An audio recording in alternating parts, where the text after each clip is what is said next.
The belief that all members of each race possess different characteristics or abilities specific to their individual race, usually used against them to compete for superiority. That is the definition of racism. And a lot of people are throwing racism around in social media battles, and it has no place to even be brought up. I thought it might be a good idea to have a video that not only discusses the definition of racism, but also talks about how it can be portrayed in any community by any person in any place, including social media. We always call people out on being racist or sexist or bigoted, but do we know what it means? You can almost find yourself getting lost in these videos that are basically segregated by race on YouTube. I mean, you have angry black people start riot in the street, or angry white people get in fight at hockey game. Like, it's always being determined by race, it seems. It's almost as if we can't be a society that can observe people in an argument without seeing skin color. What is that? What's happening, and why is it becoming more prevalent than ever before? Well, I mean, a lot of you could say that social media brings more people together, therefore you're getting more opinions by a bigger background of people. However, if you really take that demographic into play, well then shouldn't we, by definition, be seeing a plentiful amount of people who are combating racism? However, it almost seems that anyone who deems it worthy to oppose racism on any one of those news feeds often gets called a pussy or worse just for standing up for what's right, because on social media, God forbid, we have a light of truth. It's really weird how when conversations happen online, they're exactly opposite of what almost anyone would do in real life. Honestly, the amount of bullying and scare tactics used online is ridiculous to begin with, but when we're going to use it to segregate entire races of people and then blatantly just talk about it online as if they can't read it, what are we going to do when other countries around the world become xenophobic to Americans? And they no longer want to accept us into their borders or trade with us. I mean, these are all things that inevitably could be our reality. If we continue down this path of acting like we are, and becoming a country of people who can't even get along within our own borders, why in the world would the rest of the world want to work with us? I mean, honestly, do we not just look like petulant children inside of a supercenter screaming for a popsicle? I mean, honestly, if you were another parent and America was the parent down the aisle with their obese child on an unintelligible rant about wanting more and more. I mean, honestly, don't you think that's what it's like? It can be broken down to pretty simplistic terms. Kindergartners can figure out who the bully and who the friendliest kid in class are. Do we really expect the rest of the world to not follow in suit? I mean, come on. If we're not even going to try to set aside our differences of opinions based on color of skin, then how in the world do we expect other nations to catch up to where we are democratically? I mean, if we're going to preach, we gotta practice. Oprah, back in the 90s, actually had this woman on, Jane Elliott, who taught me so much about racism. She's actually the one who taught me that it was actually a learned behavior, a mental illness, and it had to have been taught to me. Honestly, that's true for every single person on this world today, and it's alarming. She also discussed how the Bible could have been discussing solely black people. There are a lot of reasons that black people could be carrying a lot of hatred that's been propelled throughout centuries by man just because of qualities that we all possess that make us feel insuperior. That's not Africa's fault. However, it's never being discussed. Why is it such a radical idea to think that black people could potentially be the superior race? Why is it also such an alarming idea to think, what if we were all black people? What if migration and separating to different parts of the globe changed melanin in our skin and we just faded? I mean, honestly, yes, some ideas more radical than others, but nothing impossible. We have heard, lived, and believed crazier. So let's not be too foolish to fall for the fact that we're all different races put here to hate each other, because it's just not true. And if you want to, I encourage you, check out Jane Elliott. She's fascinating.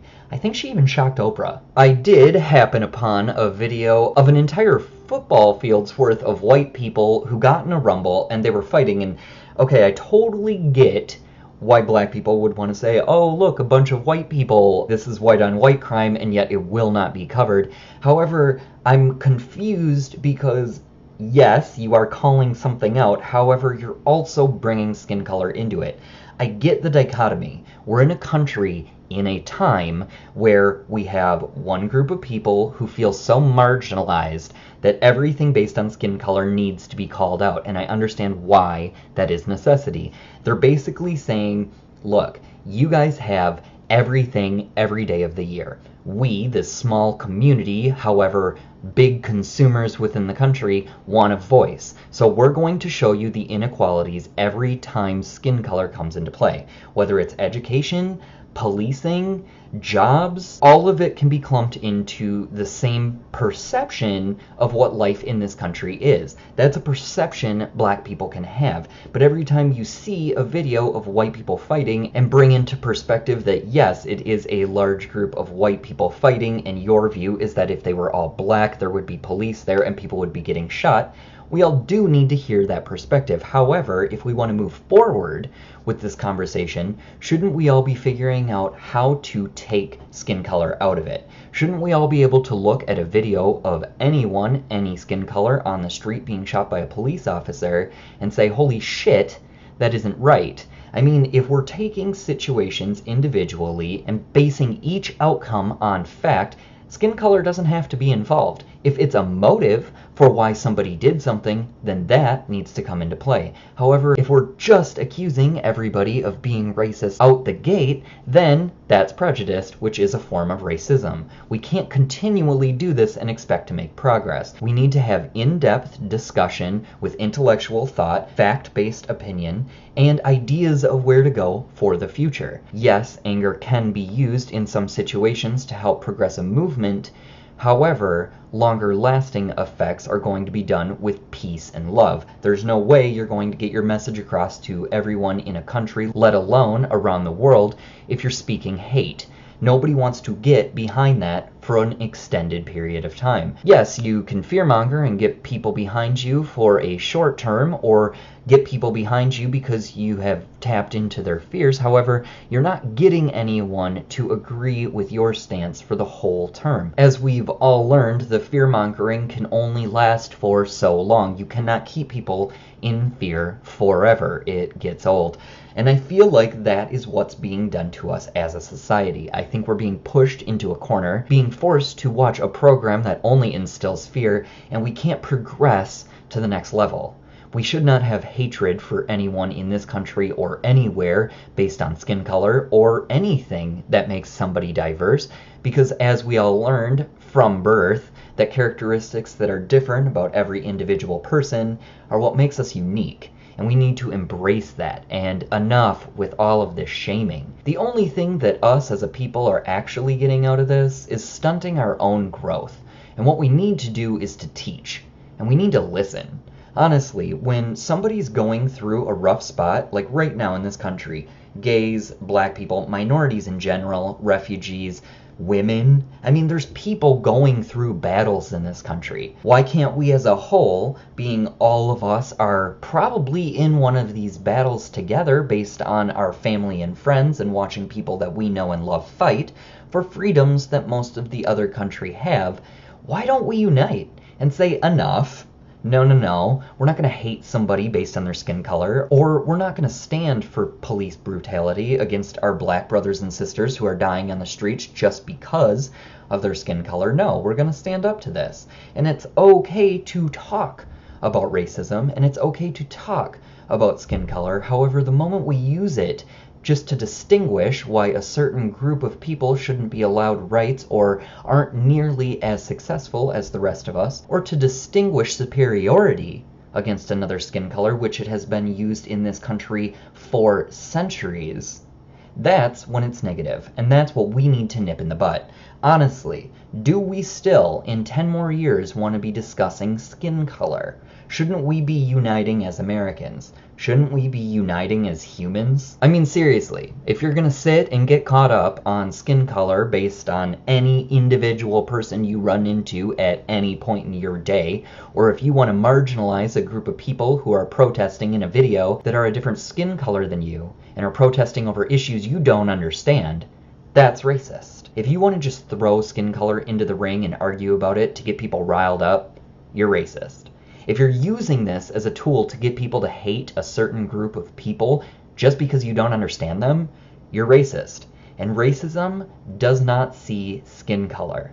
It's a mental disease. It is literally a mental illness. It's something that needs to be taken seriously. It needs to be eradicated worldwide. And honestly, the fact that we're jovial about this issue, the fact that we joke that this isn't something that deserves our attention right now, it's something that deserves everybody's attention, because if you look at it, it's happening on a broad level. Because the moment you start paying attention to what's really going on with our government behind the scenes, and if you peruse my last video, Dr. Stephen Greer was talking about how racism can actually be used for interstellar war. And it's mind-blowing to see what governments can do to trick people based on fear into supporting war. I mean, we all remember 9/11, so let us not forget, really. Let's take care of each other. Stop fear-mongering based on unintelligible knowledge. Don't hate somebody just because they have different colored skin. That's ridiculous. Have thoughtful conversation. Communicate, because we are all human and all capable of processing other ideas and thoughts and having a well-thought-out discussion and not attacking each other for something so trivial that the higher-ups are just laughing at how easy it was to get us to squabble and cloud our judgment and not pay attention to reality. Let's really continue to do better and learn more about what we as a people can do to move us all forward. Because that's what we all want. Nobody wants to get stuck. Nobody wants to move behind. All of these different individual groups, these minorities, pushing for rights of equality, or even better, pushing for rights for justice, because there is a difference between equality and justice. We'll talk about that in a future video. However, I encourage you to be somebody to get behind one of these issues. Look into what you can do for your community to help spotlight racism and really teach people that not everything discussing race is racism. It's okay to talk about race. It's okay to have questions. You're not racist because you don't understand why black people love fried chicken and Kool-Aid. That's okay, it's inquisitive. Now, if you point at somebody and say fried chicken Kool-Aid, it's a little racist. Context. Do we get it? Every group has racism within because it's an individual trait that's learned. We need to start by unlearning racism. Once we get that done, we can move forward and really take care of this problem at the root. So, the moment we realize that racism is a learned behavior that somebody had to teach, I think we can acknowledge it, get frustrated for a minute, and then vent about what we want to do going forward. The moment we get discussions going about different viewpoints on how racism has affected all of us, we can listen and not get defensive. We will actually do something to impact the human species and actually move forward, because that is truly what we want. Take care of yourselves today. Look into this issue a little more and do whatever you can within your school, your society, your workplace, or your family to help change things for the better, because spotlighting it is step one. All right, see you later. Have a good rest of your day. Peace.